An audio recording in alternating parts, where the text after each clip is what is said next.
Pokemon is one of, if not the most influential piece of media in the world, shaping generations of players to engage with the franchise in many ways, whether it's playing the games, watching the anime, or getting involved in the TCG. What is also true is that Pokemon is a merchandising giant. It is literally one of the highest grossing franchises in the entire world. Like, this has gained $61 billion in merchandising alone. And that's thanks to the incredibly large amount of Pokemon to choose from. That comes with a lot of shirts, toys, cards, plushies, and so much more. But that got me thinking. There are people that have made dedicated Pokemon collections of the various Pokemon, getting all the different Pokemon in figurines, plushies, and cards for the purpose of, what do they say, catching them all? And then there are also people that dedicate a collection to one favorite Pokemon, a shrine, if you will. They will collect anything of that Pokemon. In even like the most obscure piece of merchandise, that's going in the collection. There's a lot of these videos of collectors showcasing their favorite Pokemon and how much stuff that they have dedicated to just that one Pokemon. And that's due once again to the merchandise furiously ranking it up to 11, giving merch of every single Pokemon. But I've wondered, is it actually possible? With the amount of products that have been made just for the franchise, is it possible to have a collection of various items dedicated to that one Pokemon for every single Pokemon?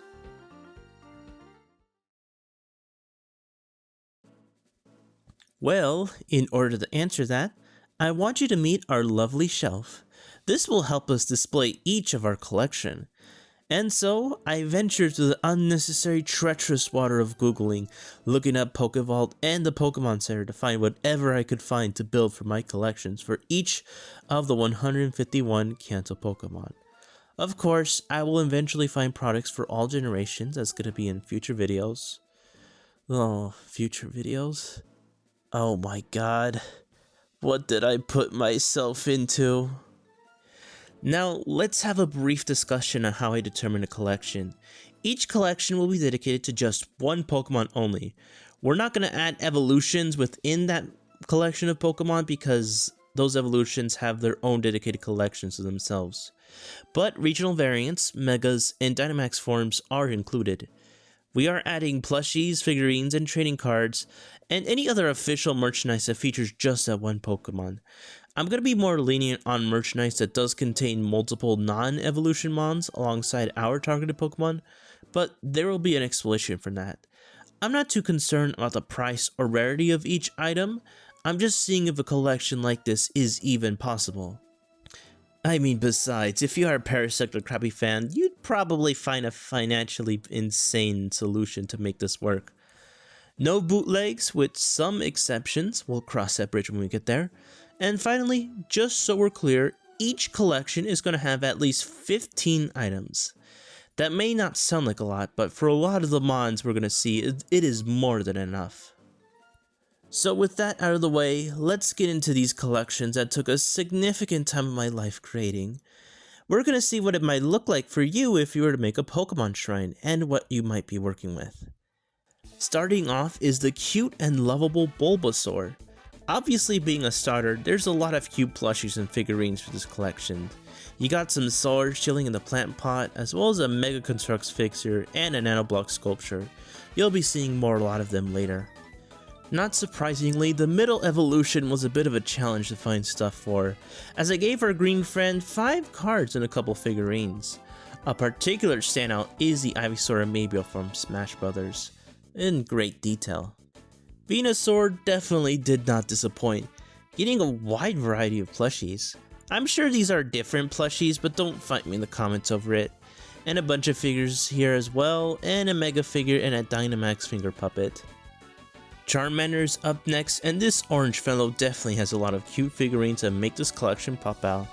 Some standouts are this adorable plush keychain, a funny dot-eyed Mander, as well as a cool polygonal figure and a cable holder.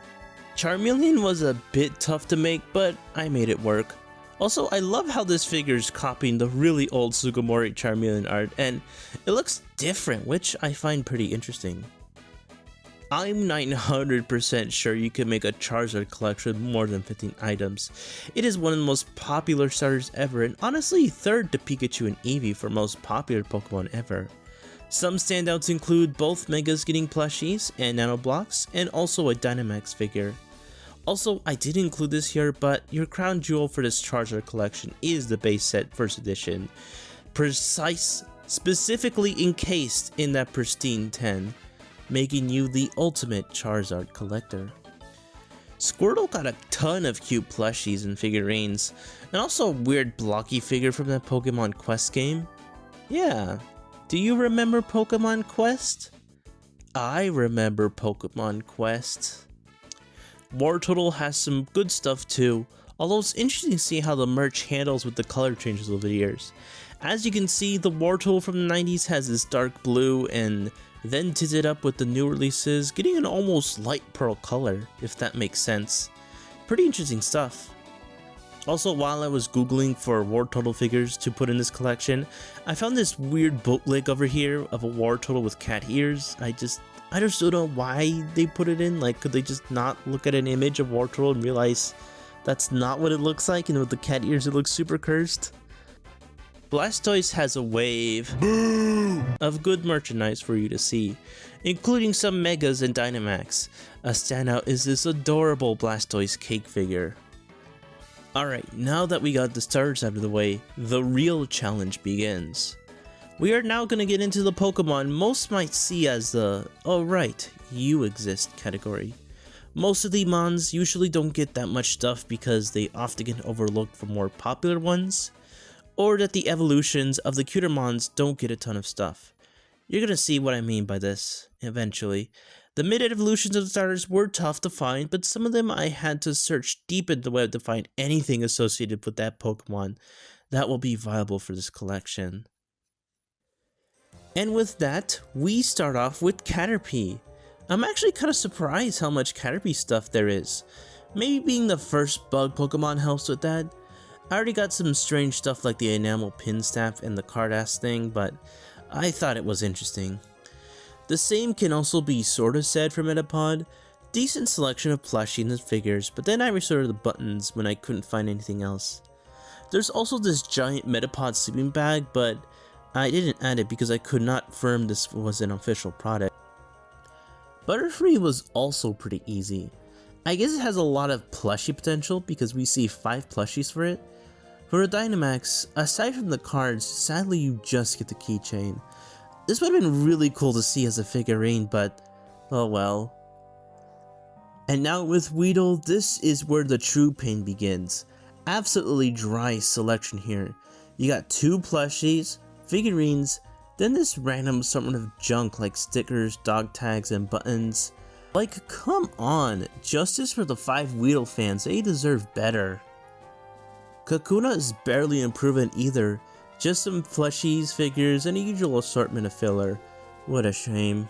Thankfully, Beedrill gave us a slighter push. At least we don't have to resort to buttons and stickers for now. We also got a pretty cool Mega figure and a pin, so you got some pretty slick options. Pidgey flies into collection, and it's another decent selection. Oh wait, that rhymes. I didn't even notice. This weirdly chibi-fied Bell plush is a standout, which we'll see a lot of soon. And this Locke figure featuring Starling Pidove, I include this because it looked pretty cute and there wasn't a lot of other Pidgey figures to choose from. And this continues on for Pidgeotto and Pidgeot. Is it Pidgeot or Pigeon? I always think it's Pidgeot, but some people insist that it's the other way around. I don't know. It's also the first time we get to add a Burger King toy for our collection, which is kind of neat. I was worried Rattata wouldn't get enough merch, but thanks to the Alone form, it got a pretty big significant boost. I bet Joey would be very proud. The same sadly cannot be said for Raticate, which I found no Alolan form toys, which is disappointing, so I had to compensate heavily, including adding these similar figures having a different colored place. Listen, if you were a Raticate fan, you'd also have to stoop to this level. Spearow had some pretty interesting standouts. Also, you've probably been noticing these figures with a dynamic pose in a space and has attack effects and it spins, it goes like woo! Well, that's because this is the short-lived trading figure game. It's like the Pokemon TCG, but figures now. Although discontinued a long time ago, they were pretty helpful in getting a ton of the Pokemon since they focus on less of the popular ones. Also, as I'm writing this, I found out this figure is a prototype that has never been released. I mean, you could still get it somehow. It's not impossible, but at the same time, it is incredibly difficult. But luckily, there's not as much prototypes in their collections. Also, one more thing, I also included a mass-produced bootleg plush made by the same company that made the Fallout MOP plushies. It's funny, give me some slack, this is a Spearow collection. Fearow didn't get a lot of stuff, so I decided to add extra card there. Yep, that's it, that's all I have to say. Next. And now we are at Ekans. And I guess I'll take the time to talk about the few products here that have been a major player for finding these collections. The first is Sitting Cuties. This is a line of small Pokemon plushies that do, what else, sit and look cute. What's special about these line of plushies is that every single Kanto Pokemon has been made in markable plush form. And that goes for Johto, Hoenn, and they're expected to make every plush for all the other generations at some point. Pretty neat considering plushies are very valuable in the collecting community. The next products are finger puppets. Yep, you heard me right. Finger puppets. So apparently these soft vinyl finger puppets are huge in Japan because just like Sitting Cuties, every single Kanto Pokemon has been made into finger puppet forms. And I'm sure this is pretty true for the other generations. You can also find finger puppets for all of your favorite animes like Dragon Ball and Sailor Moon. What's also cool is that sometime later on they will make new versions of these mons in different poses, which is very helpful, and also they might re-release in different paint coating or clear. I don't want to rely on them too much, but don't be surprised if I use some for the mons that don't get a lot of stuff. The last one is a little strange, so let me explain. While I was searching on the interweb, I stumbled across a set of figures called Scale World Figures. It's basically Pokemon figurines as close to model accurate as possible, and it's also scaled to size. Well, at least to the trainers that have figures. They also have every Pokemon available, and while this set is licensed under Bandai Namco, there are plenty of other figures out there and I have a hard time telling whether or not some of these are official. Like, there are some figures that have shiny color or other color variants.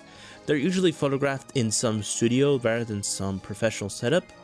And then you got this Poliwrath, and yeah, I don't think the Pokemon company approved this.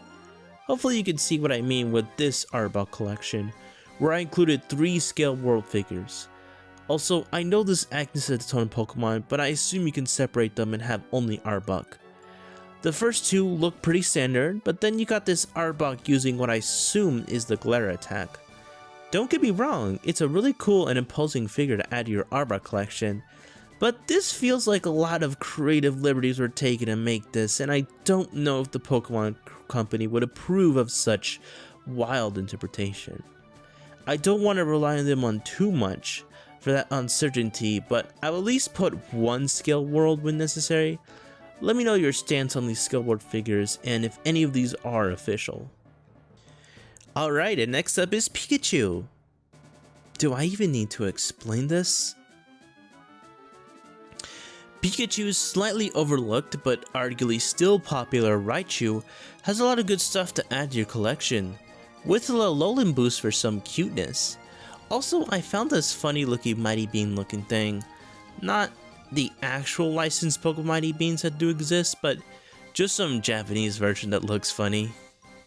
Sandshrew got a nice mix of Kanto and Lola merchandise to really spice things up. My favorite is this Sandslash building a brick wall. How cute.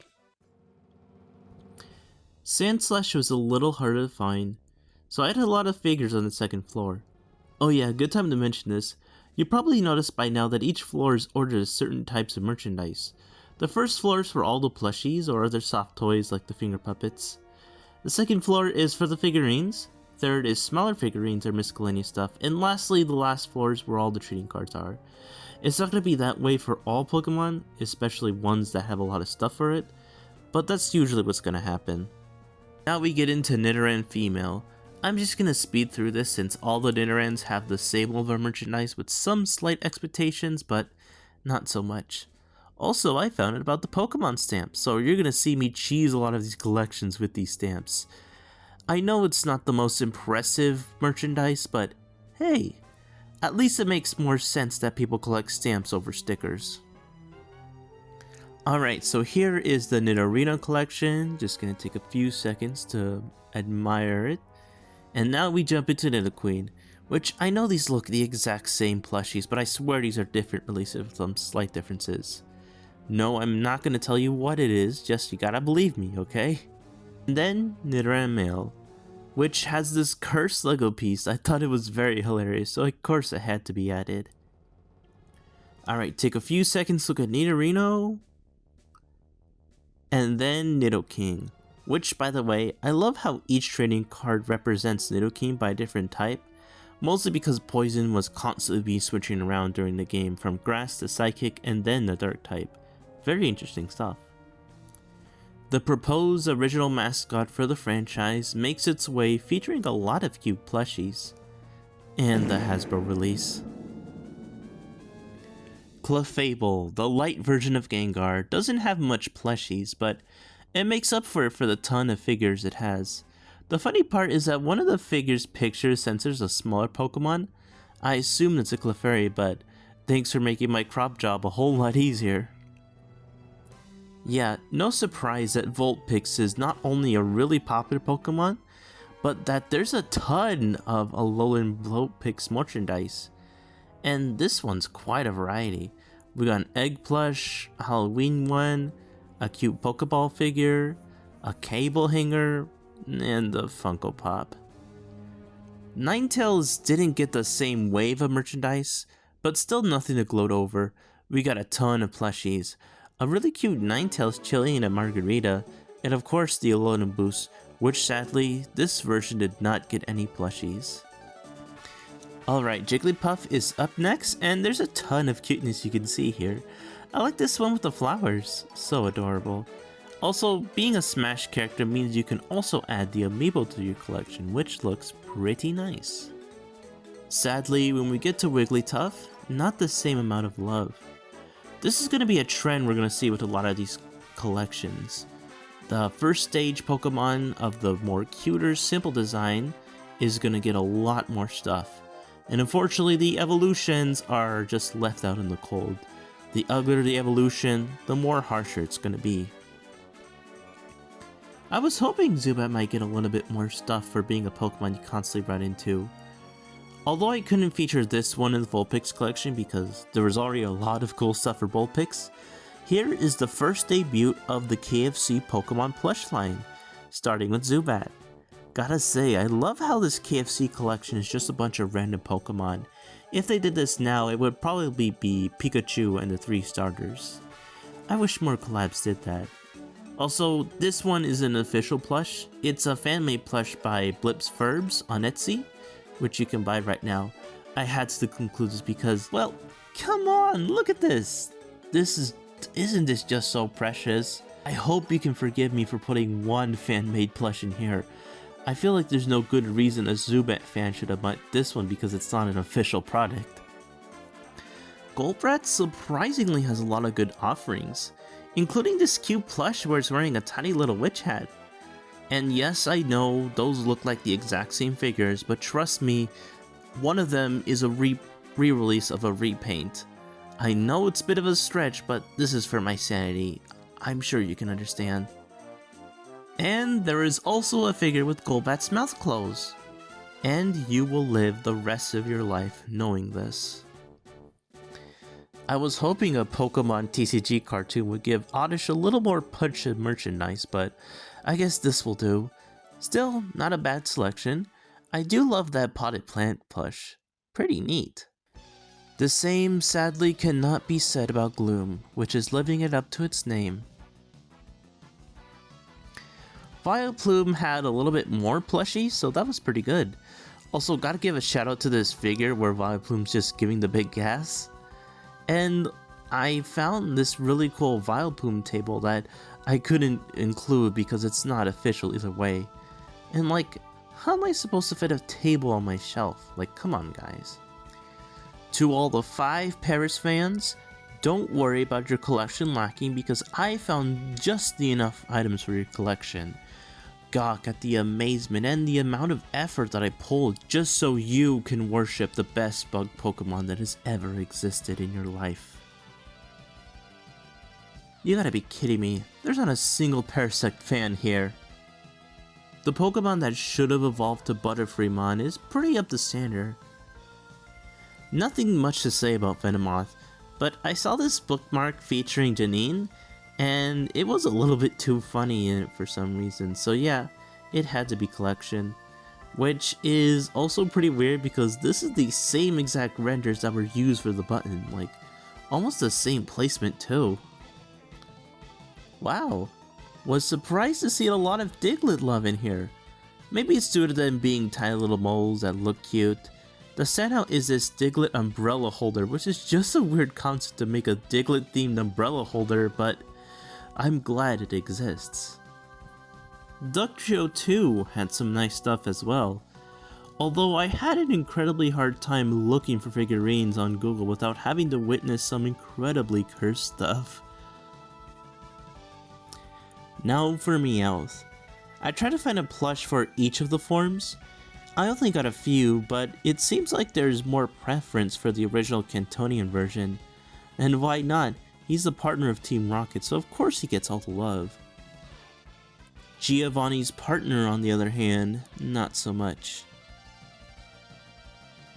Next up on the popular basic Pokemon, it is none other than Psyduck. Loads of cute figurines and plushies including this festive Christmas one. I also included 3 of the same walking wind-up toy, but it has different faces cause, I don't know, I think it's funny. And surprise surprise, when it came to the evolution, Golduck has a major decrease in merchandise. Although I did find this funny looking ball. Speeding through Mankey and Primeape since there isn't much to talk about, although both of these have 2 different finger puppet versions, so that went pretty swiftly. Growlithe looks like a good boy, so of course you're gonna give this puppo a ton of merch. The Hisuian bush helped us in this regard. And thankfully, Arcanine was not affected by the evolution curse. I guess most people assuming this was a legendary helped a lot in merchandise sales. And here is the Poliwag collection. Like the other mons, it has a various amounts of stuff you can get. However, I am very sorry to announce that the Poliwag sharpener is not here because it does not exist. Yes, I know, I am sad myself too. Poliwhirl has some standouts here, including a coin purse, and I wanted to put this Time magazine cause I think it's funny how the focal point of this cover is Poliwhirl. Like, here's Pikachu, some starters, and Mewtwo, but Poliwhirl is what your eye directs here at first. I think there's like a Tumblr post about this actually. And to wrap things up, we got ourselves a Poliwrath collection. Do you think that little thing there is the mouth? Coming up is the Aberline. The base stage has a decent selection, so there's not much to talk about. The same goes for Kadabra, though I wonder if that might have to do with the Uri Geller ban at the time. But thanks to the recent lift, we can add some more modern cards into our collection. And Alakazam kinda surprised me because I thought we might see more stuff, especially in the plushie side, but at least we got this Funko Pop. Yay! Speeding through the Machamp line, again, not much to say, though some of the figures do make me a little bit uncomfortable here. And then here's Machoke. This is Machoke punching a Gen 1er. And finally Machamp, which some cursed stuff here. Also, when researching, I found this weird Feraligatr Machamp fusion plush This exists for some reason, and no, this is not going to be in the Feraligatr collection. Okay, so starting off, if there was a line that was the most toughest to build collections for, it was definitely the Bellsprout line. At first, Bellsprout was decent, you got some nice figures. I like how they sculpted a bush so that it can stand straight.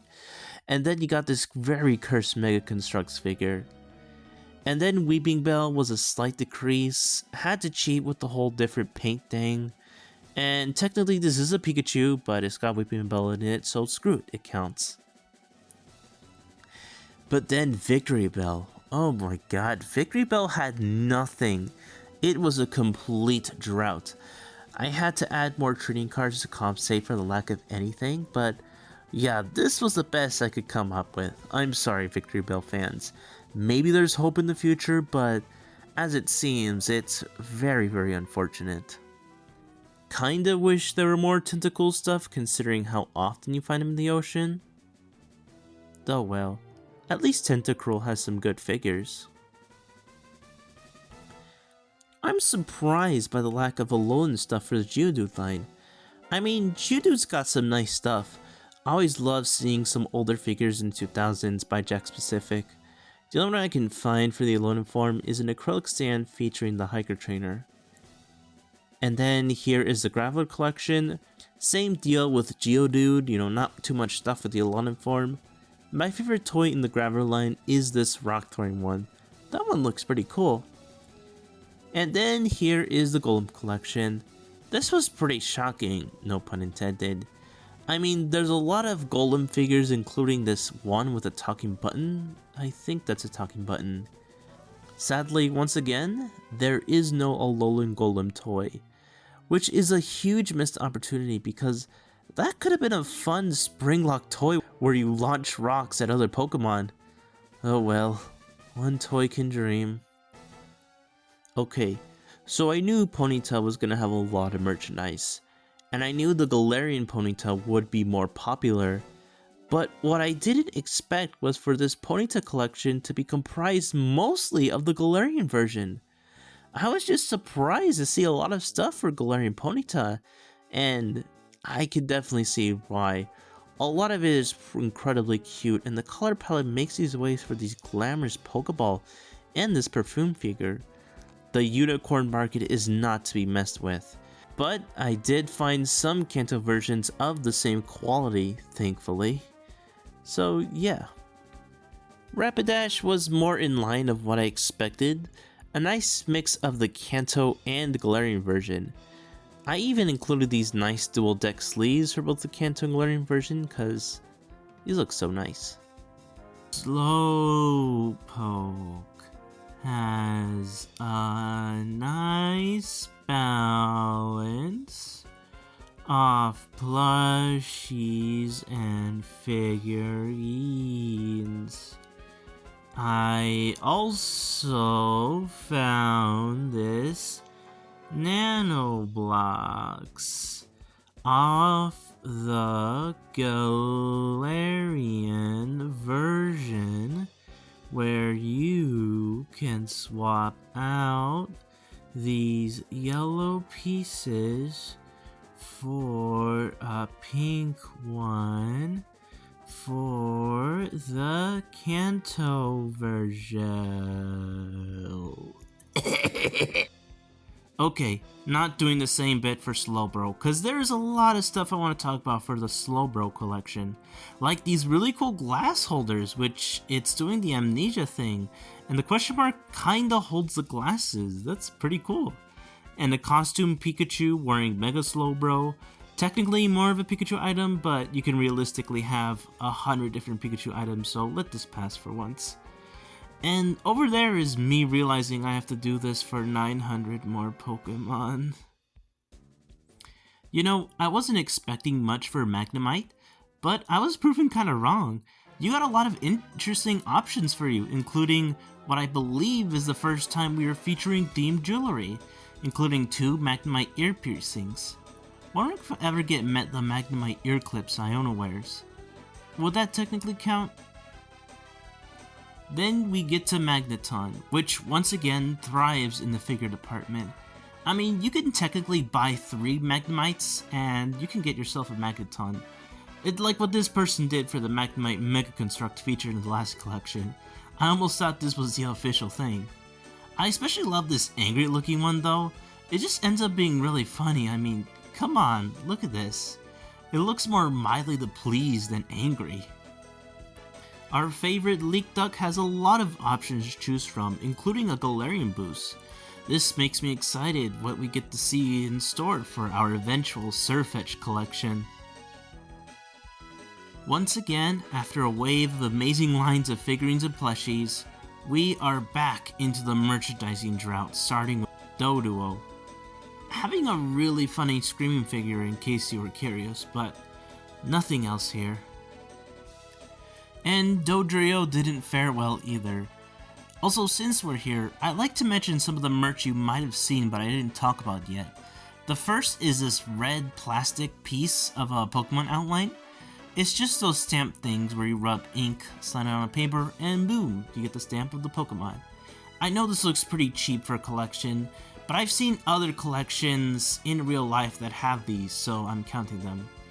The other are these buttons, but this time it's merchandise for those manhole designs you see all around Japan, which is pretty cool. Then we get to Seal. Got a lot of nice merchandise for it, including that KFC plush again. We also see a perfume figurine with Spiel, which makes you wonder if I'll include this in my Spiel collection too. Yes. Dewgong got this cursed Burger King plush. I don't know what's going on here. But also, to my surprise, a Dewgong themed necklace.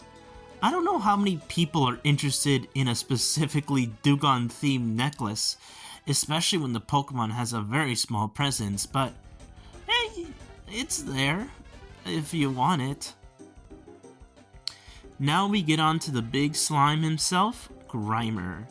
I'm kinda surprised with this one.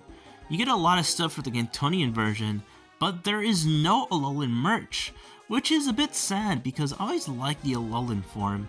I like the yellow ring that it has around its mouth, kinda looks like it just ate a big old mac and cheese. But thankfully, there's at least one Alolan Muck figure. I also found this Muck Pokemon Stadium stamp.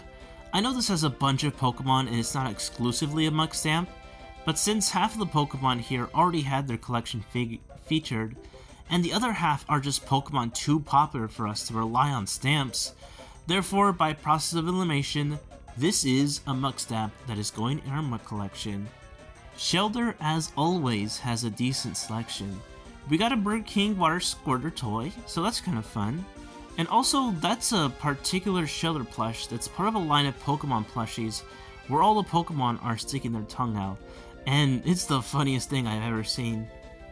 We might get to see more of them later on. Cloyster, the Undead Ghastly. Doesn't have too much to work with, but I also found a picture of a Cloyster with 4 stamps, so I'm gonna do the mega cheap out for this one. Speaking of Ghastly, the popular train arrives again as we got a slew of Ghastly stuff. I always love how each merchandise tries to handle the design of Ghastly. Some of them just depict it as a ball in this little gas thing, plasticky. And then there's this one that looks like it was engulfed in a tornado. Real fun stuff. Hunter 2 has a lot of great stuff. It's interesting because with the design, it has these disembodied hands, so a lot of the toys have to build their own bases for the hands. I also included the skateboard featuring Haunter because I thought it looked pretty rad. But I hear you say, but wait a minute Tail, I thought you said you could include the Metapod Spin Bag in the Vileplume table because they were too big for the shelf. Well, I mean for the skateboards, you can hang it up on your wall like a poster, granted if you have enough room, but this is on the shelf.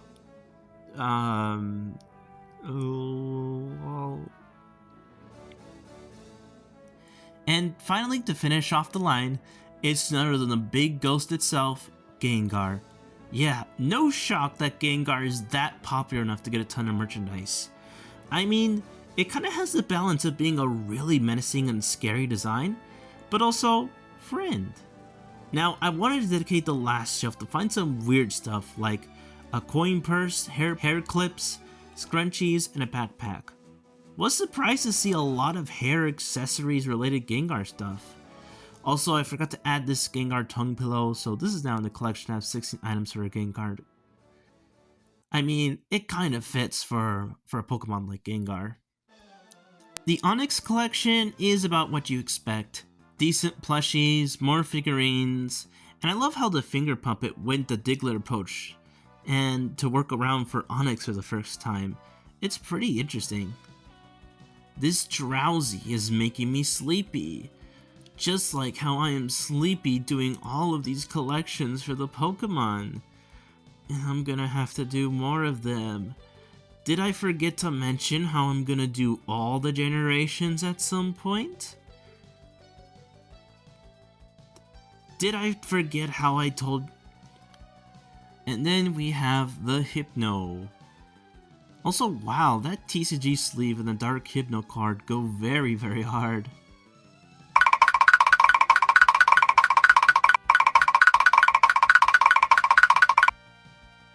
Was not expecting to get a lot of Hisuian Voltorb in a collection, considering how that game came out 2 years ago.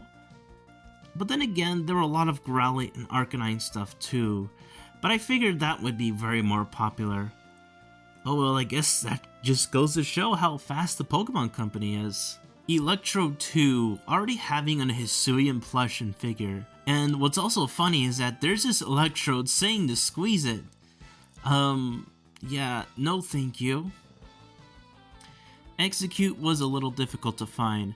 I mean, that's not surprising, considering it's just 3 simple eggs. There's not much variety you can work around with. But Executor, on the other hand, did not disappoint. Especially with how much of a meme the Alolan version is, we got a lot of fantastic stuff for it. Very tall Alolan Executors, including 2 pens for some reason. Yeah, there's 2 different companies that decided to make Alolan Executor pens. Very interesting lore. Cubone, being another popular Mon, has a lot of stuff, including another skateboard, Mega Constructs, a remote control walking toy? Okay. And the Funko Pop.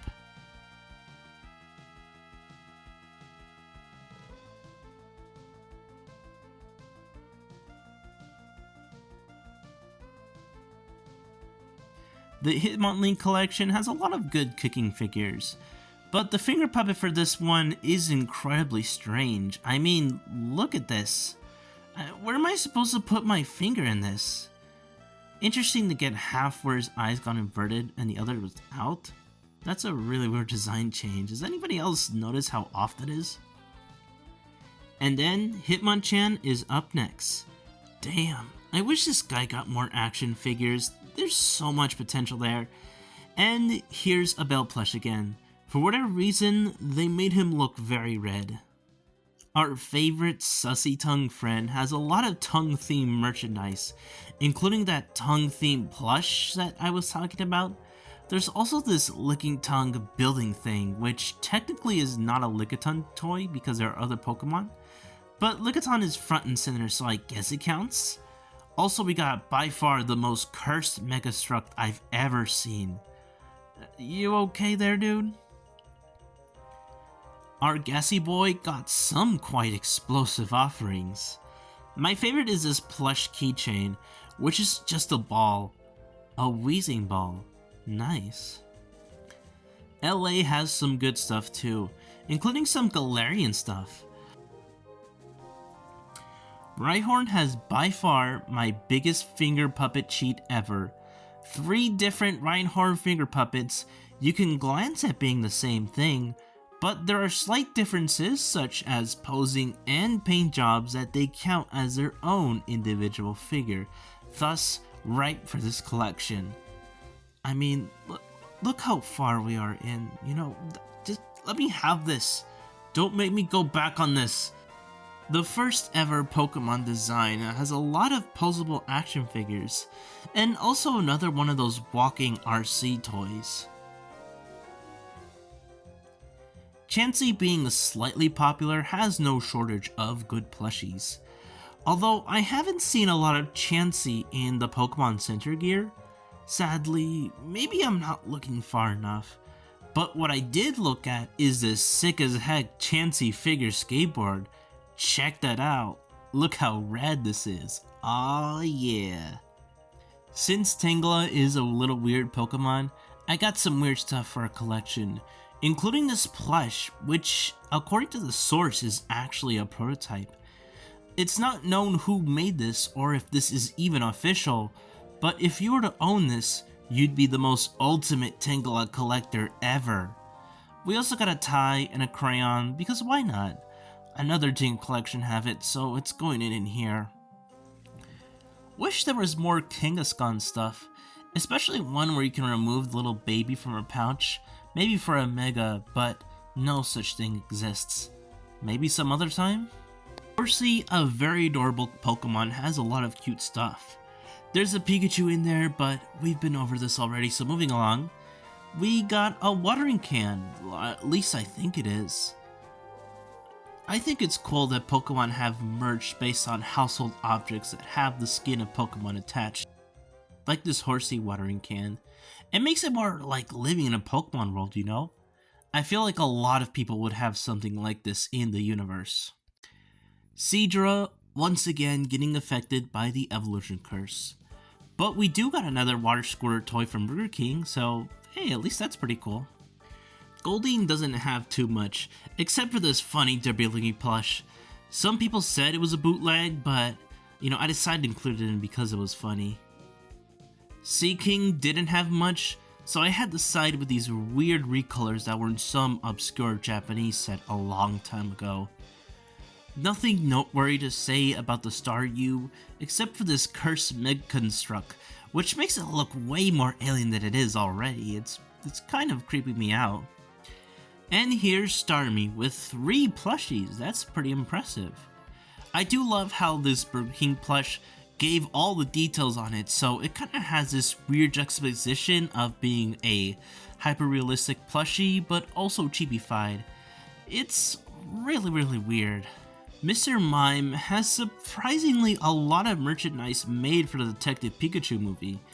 Because, yeah, I mean, when you see a face like that, that makes you want to buy so many Mr. Mime toys. I mean, look at all those kids in the model photos. Why is this the only plush that we found with models? Other weird stuff that includes a slot machine, Funko Pop, and a Mr. Mime plush where his long arms wrap around your neck. I think we're done here. Scyther, being the cool bug Pokemon, has a lot more action figures than usual. I love the posing possibility with all of these. You can make something really badass with this. Alright, so far so good, making some good progress. What is our next Pokemon? Oh no. Yeah, so I did not know how I was gonna deal with a Jinx collection, especially with all the controversy surrounding it. What's worse is that there isn't a lot of newer Jinx releases with the purple skin, so for the majority of the collection, you're unfortunately stuck with the original skin design.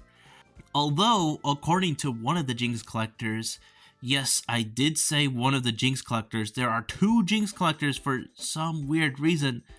They take some of the black Jinx figures and repaint them to be purple, so maybe that's the best case forward. Otherwise, you might want to get some more scaled world figures for this. It's a real shame too, because there's this really cute finger puppet Jinx where she's cosplaying as Santa Claus. Had it not been for the skin, this would be really nice to own. Electabuzz, our 6-finger freak, really be doing the arm raise pose for a bunch of these figures. I also found this marble bag, which if you own a Pokemon marble bag, that's making you pretty epic there. There's nothing too special to say about Magmar, so look at that pretty quick. And we're just gonna move straight on to Pinsir. Pinsir has a lot of interesting cases here. We can see the figure trading card game again, another of those walking remote toy. And if you're wondering what this marble looking thing is, that's a Pinsirite. The Mega Stone that can Mega Evolve Pinsir? This was part of a Mega Bracelet toy that you can use to pretend to Mega Evolve your Pokemon. Its inclusion in this collection is just hilariously ironic. There is zero merchandise for the Mega Pinsir.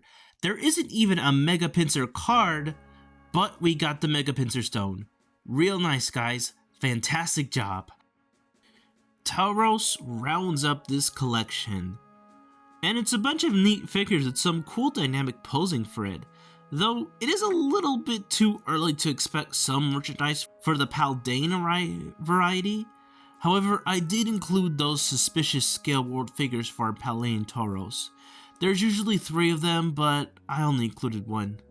The best Pokemon in the entire world, Magikarp, splashes its way. And what a collection this is! So many plushies, so many figurines, and 2 of those weird Pokemon Quest Minecraft looking ass. Gyarados' collection is also pretty wide and vast.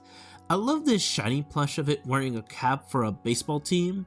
This is 100% real, I swear. Also, check out this random Gyarados towel going absolutely hard with this Hyper Beam design. You are gonna see more from this line. And to top it off, a funny looking Gyarados plate. Lapis has some interesting items for this collection, such as more themed jewelry, a pool floaty, and this adorable plushie. And if my memory serves me right, there are these Lapis paper clips, which is a thing because why not, it's Pokemon. Now, when it came to creating the Ditto collection, it was pretty present in my mind that Ditto can transform into any Pokemon, and the Pokemon Company capitalizes on that idea. So I thought it'd be funny if most of our collection was full of plushies of Pokemon Ditto that transformed into it. This is just scratching the surface. You can build a really large collection with just the different Ditto versions of a lot of the Pokemon. But I included the regular one as well, including Ditto AirPods cover, a cute little pouch, and Ditto tapes, for if you just want to tape those Dittos up. Wait, that didn't make sense. Alright, then we got Eevee. It's a secondary mascot. You know the drill. Get an image of an Eevee collection. There you go.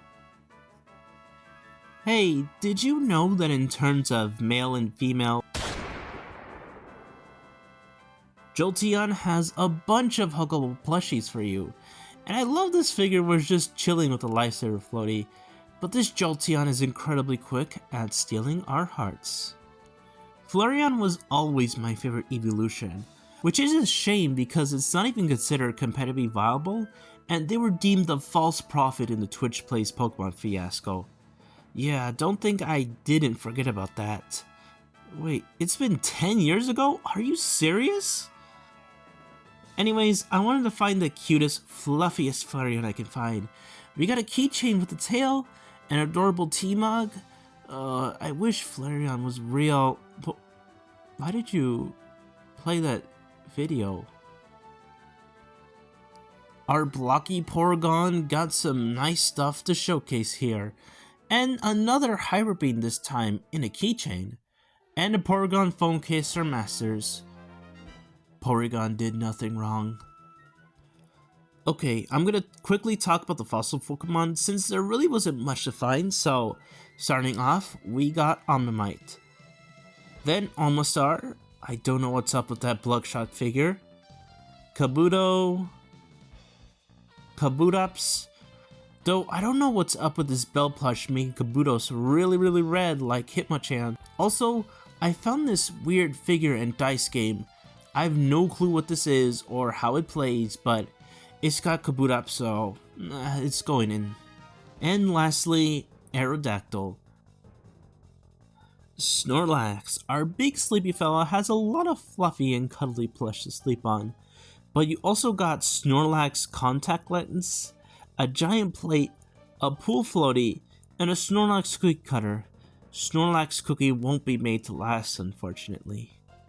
Alright, and now we have made it to the legendary birds, starting with Articuno.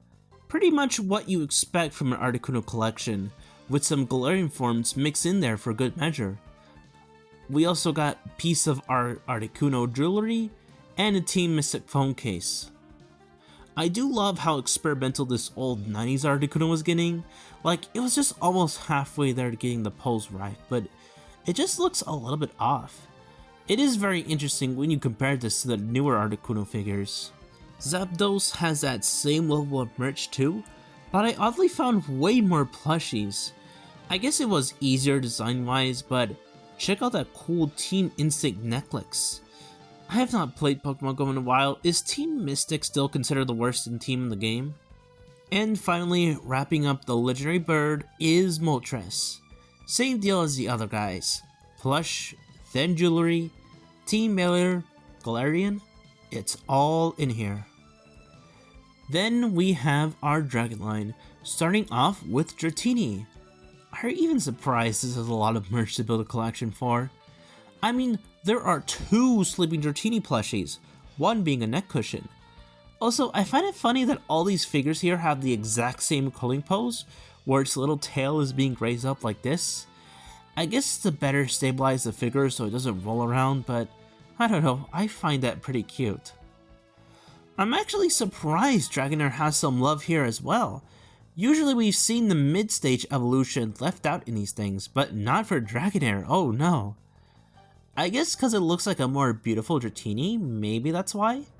I decided to dedicate a third row for fashion accessories and jewelry, including the most fancy ring things you put on your phone so they can stand upright while you're putting in a landscape mode.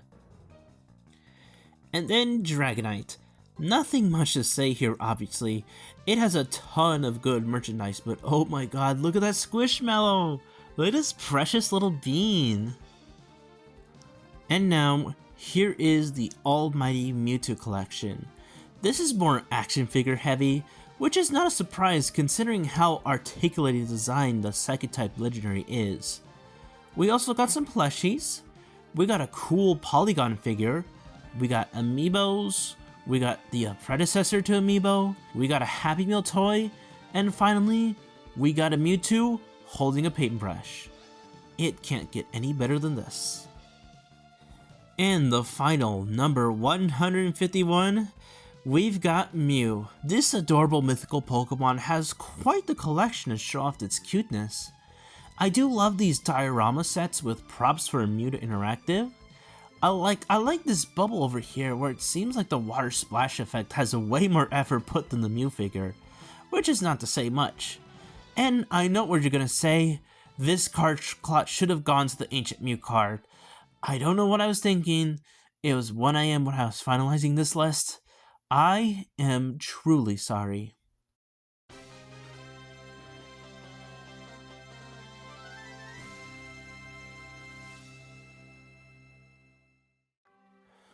Whew, we've finally done it. We have shown every single collection for each 151 Kanto Pokemon. What a journey this led up to. A lot of highs and a lot of lows. And there are some in between. I think overall it's outstanding just to think how big the Pokemon company is that almost every single Pokemon has a time to shine. Even in the most lacking, we still get to see some good amount of high quality attention for even the most obscure Pokemon. And it just leads to interesting things found within the merch realm. For a mass media giant like Pokemon, they want to make sure there is something for everybody. And that's why despite the Pokemon company being this giant dystopian merchandise hellscape, it's actually pretty cool. I can't wait to see what's in store to Johto, although judging from the Kanto list, it might be like the same stuff. A lot of dry well, like the many of the Gen 1 Pokemon, but some good stuff for some more popular mons. Oh well. I'm Telsweet. I think I deserve a huge amount of rest for this video. Let's see what the next one brings us. Peace out.